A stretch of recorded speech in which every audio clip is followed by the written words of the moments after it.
নেপালের হিন্দু জনগোষ্ঠী সম্ভবত আমার কাছে মনে হলো যেটা যে বাংলাদেশের মমিন মুসলমান তৌহিদি জনতার কাছ থেকে একটা শিক্ষা গ্রহণ করছে এবং খালি গ্রহণ করে যে ক্ষান্ত রয়েছে তা না, তারা সেটা কিন্তু একেবারে বাস্তবে অ্যাপ্লাই করছে।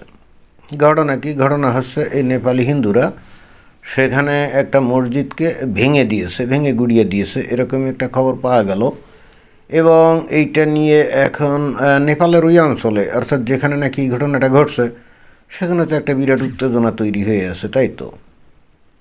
তো এখন ঘটনা হচ্ছে যে হঠাৎ করে নেপালের এই শান্তিবাদী হিন্দুরা এত উগ্র হয়ে উঠল কেন? এর পিছনে রহস্যটা কী? এটা বুঝতে গেলে ওই খবরের ভিডিও থেকে একটু হালকা টাইপের খবর আমাদেরকে শুনতে হবে, তাহলে পরিষ্কার জিনিসটা বোঝা যাবে। সামাজিক যোগাযোগ মাধ্যমে ধর্মীয় অবমাননাকর একটি ভিডিও ছড়িয়ে পড়াকে কেন্দ্র করে নেপালের দক্ষিণাঞ্চলীয় জেলাগুলোতে ভয়াবহ সাম্প্রদায়িক উত্তেজনা ছড়িয়ে পড়েছে। সামাজিক যোগাযোগ মাধ্যম, তা কী মাধ্যম? ফেসবুক মনে হয়, তাই না? তো কে কি পোস্ট ওখানে আপলোড করলো যেটা নিয়ে এরকম একটা উত্তেজনাকর পরিস্থিতি তৈরি হলো, এখনও কিন্তু কিছু বোঝা গেল না। মনে হচ্ছে যে আর একটু খবরের ভিতরে যেতে হবে পরিষ্কার বিষয়টা বুঝতে গেলে। তো আর একটু ভিতরে যাওয়া যাক। ঘটনার সূত্রপাত নেপালের ধনুষা জেলার কমলা পৌরসভায়। অভিযোগ উঠেছে হায়দার আনসারি এবং আমানত আনসারি নামে দুই যুবক সামাজিক যোগাযোগ মাধ্যমে একটি ভিডিও পোস্ট করেন। তাহলে ঘটনা বোঝা গেল যে হায়দার আনসারি আর আমানত আনসারি, আচ্ছা, তার মানে বোঝাই যাচ্ছে একই ফ্যামিলির দুই ভাই হবে হয়তো। তো এরা সেখানে ফেসবুকে একটা পোস্ট করছে অন্য ধর্মের ব্যাপারে, অন্য ধর্মকে ব্যঙ্গ বিদ্রুপ করেই মনে হয় পোস্টটা করছে। তো স্বাভাবিকভাবে এখানে কোন ধর্মের মানে কোন ধর্মকে ব্যঙ্গ বিদ্রুপ করে থাকতে পারে? নিশ্চয়ই হিন্দুদের ধর্মকে, তাই না?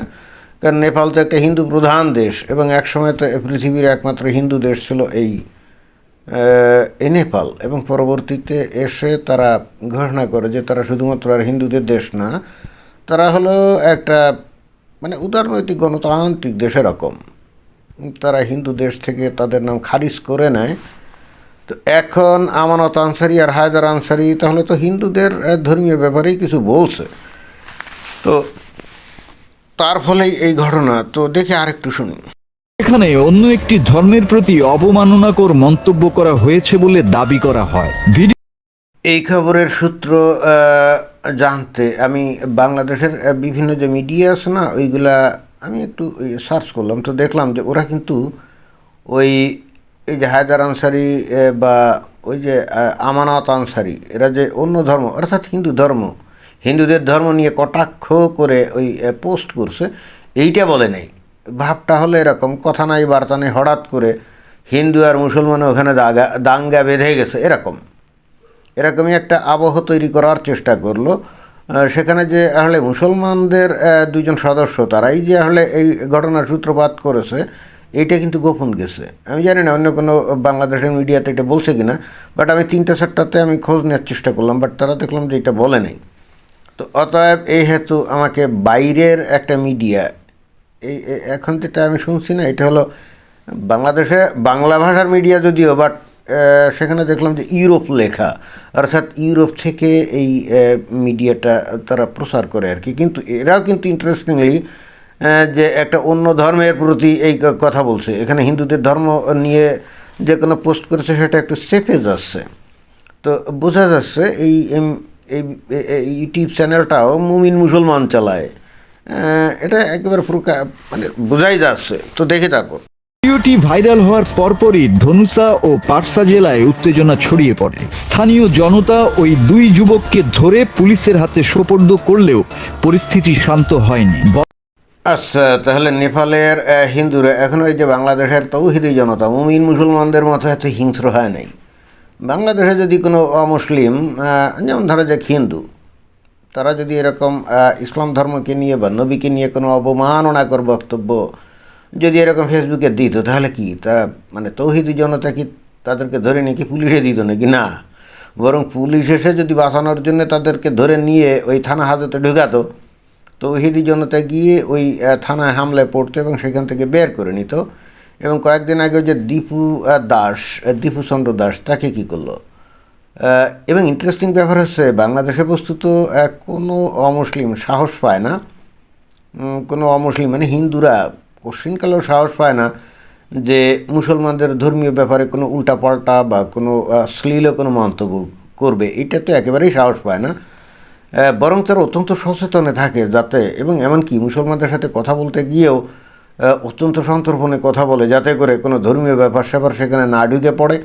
আর যদি ঢুকে পড়েও তাহলে হিন্দুরা কী করে ওই আলোচনাকে সাইড করে কিন্তু সরে যাওয়ার চেষ্টা করে, কারণ কোথা থেকে কী কথার প্রসঙ্গে কী বলে ফেলবে, তখন মুসলমানরা সেটাকে ইসলাম ধর্মের অবমাননা বা নবীর ব্যাপারে অবমাননা হিসেবে ধরে নিয়ে তার উপরে হামলে পড়বে। বাংলাদেশের বর্তমান সিচুয়েশন কিন্তু এরকম।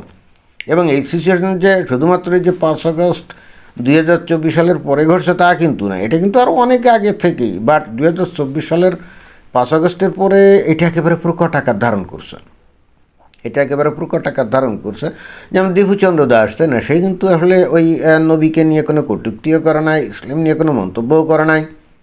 সে যে ফ্যাক্টরিতে কাজ করতো, তো সে নাকি ওই যে শ্রমিকদের অধিকার নিয়ে কথা টথা বলতো, সম্ভবত বেতন কড়ি কম টম দিত, ওভার টাইমের পয়সা টয়সা কম দিত।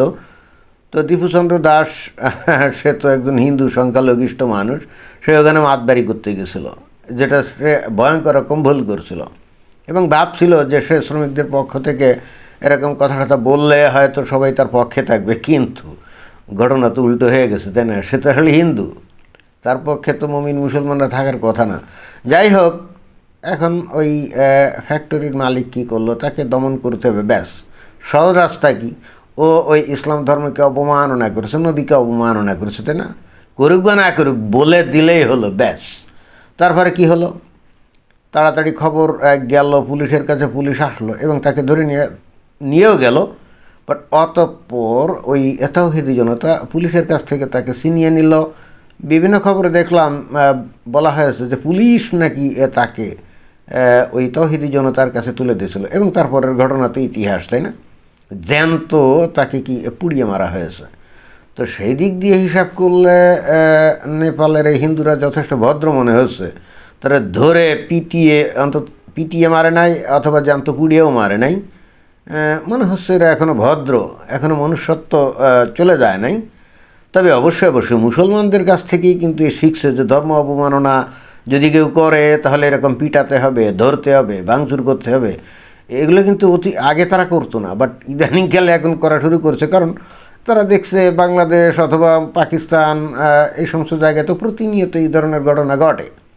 তো তখন তারা চিন্তা করছে, তো বাংলাদেশে যদি ঘটে, পাকিস্তানে যদি ঘটে, তাহলে আমরা কেন পারবো না। এরকম যদি না করে, মানে তা পাল্টা যদি কোনো কিছু না করে, তাহলে তো এরা সীমা ছাড়িয়ে যাচ্ছে, তাই না। সম্ভবত এই জন্যে তারা এই কাজটা করছে। বাট তারপরেও কিন্তু মমিন মুসলমান মানে তৌহিদি জনতার মতো এত নির্মম নিষ্ঠুর হতে পারে নাই। তারা কিন্তু এই যে পুলিশের হাতে ধরিয়ে দিয়েছে, তাই তো। এবং সেক্ষেত্রে তারা তো বেঁচেও গেল বলা যায়। এখন হয়তো বিচার সালিশ এগুলো হবে, জেল হাজত হতে পারে, ফাঁসিটাই তো আর হবে না, 6 মাস 1 বছরের হয়তো হতে পারে, কারাদণ্ড হতে পারে, তাই না। কিন্তু এই আর একটা জিনিস যেটা করছে এই নেপালের হিন্দুরা, সেটা হলো যে ওই তৌহিদি জনতা, মানে বাংলাদেশের যে ঘটনা আমরা দেখি, মানে উদ্দেশ্যমূলকভাবে ওই হিন্দুদেরকে দোষী সাব্যস্ত করে, যেমন 2021 সালে যেটা হয়েছিল, ওই যে হিন্দুদের ওই কুমিল্লায় কী করেছিল, মন্দিরের মধ্যে কোরআন রেখে দিয়ে কোরআনের অবমাননা করছে বলে এইবার কিন্তু তৌহিদি জনতা কী করলো, সারা বাংলাদেশে হিন্দুদের মন্দিরের উপরে ঝাঁপিয়ে পড়লো, তাই না, ভাঙচুর করছে। তো নেপালের লোকগুলো চিন্তা করছে যে মানুষের উপরে হামলে না পড়ে মসজিদের উপর হামলে পড়ে সেগুলো ভেঙে চুরে খান করে দেয়া হোক। এর দুইটা উদ্দেশ্য, এক হলো মুসলমানরা যে ভাষা বোঝে ঠিক সেই ভাষায় একটা উত্তর দেওয়া, এক। আর নাম্বার 2, সম্ভবত এই নেপালের হিন্দুরা একটা পরীক্ষা চালিয়েছে। ওই মসজিদ তো আল্লাহর ঘর, তাই না, মুসলমানরা তাই বলেন আল্লাহর ঘর। তো আল্লাহর ঘর যদি হয়, তাহলে নেপালের মানুষ মনে হয় পরীক্ষা করছে যে আল্লাহর ঘর ভাঙতে গেলে তো সেটা রক্ষা করার জন্য আল্লাহই এগিয়ে আসবে, রাইট। দেখি আদৌ আল্লাহ এগিয়ে আসে কি না। আমার মনে হয় যে এই পরীক্ষা তারা চালিয়েছে এবং তারা ফেল করছে। অর্থাৎ আল্লাহ কিন্তু করতে আসে নেই, মসজিদ রক্ষা করতে আহে নাই। এখন কিন্তু এই হিন্দুরা অ্যাটলিস্ট একটা মানে যুক্তি খুঁজে পাবে, মুসলমানদেরকে বলবে, কারণ মুসলমানরা তো প্রায় বলে, হে হিন্দুরা তোমরা যে দেবদেবী মন্দিরে রাখো, কুত্তায় প্রস্রাব করে, অথবা মমিন মুসলমানরা ভেঙে ফেলে, ওই মূর্তিগুলো তো নিজেকে রক্ষা করতে পারে না, তাহলে ওরা তোমাকে কিভাবে রক্ষা করবে? এখন হিন্দুরা যুক্তি দেখাবে, এই বেড়া ঠিক আছে ভালো কথা, কিন্তু তোমাদের আল্লাহর ঘর মসজিদ এটা তো আল্লাহই রক্ষা করবে, তাই না? এই তো আমরা ভেঙে দিলাম, কই আল্লাহ তো রক্ষা করলেন না। তাহলে তো যে যুক্তি দিয়ে তোমরা আমাদের দেব দেবতা এবং প্রতিমাদেরকে ভুয়া বলো, বাজে বলো, ওই একই যুক্তি অনুযায়ী তো তোমাদের ধর্ম তো ভুয়া। আমার মনে হয় যে এই নেপালের লোকজন এই মসজিদ ভেঙে দিয়ে এ ধরনেরই একটা পরীক্ষা চালিয়েছে, অ্যাটলিস্ট আমার সেটাই মনে হচ্ছে। তো যাই হোক, দেখা যাক কী হয়। তবে অবশ্যই নেপালের লোকজনরা কিছুটা দয়া মায়ার পরিচয় দিয়েছে, তাই না? পিটিয়ে মেরে ফেলে নাই, জ্যান্ত পোড়ানো তো অনেক দূরের কথা। কিন্তু বাংলাদেশ হলে একটু চিত্রটা দেখেন না, একেবারে জলজ্যান্ত পিটিয়ে মারতো তো বটেই, এমনকি জ্যান্ত পুড়িয়েও মারতে পারতো, যেটা কিন্তু কিছুদিন আগে তারা করছিল, তাই না? ধন্যবাদ।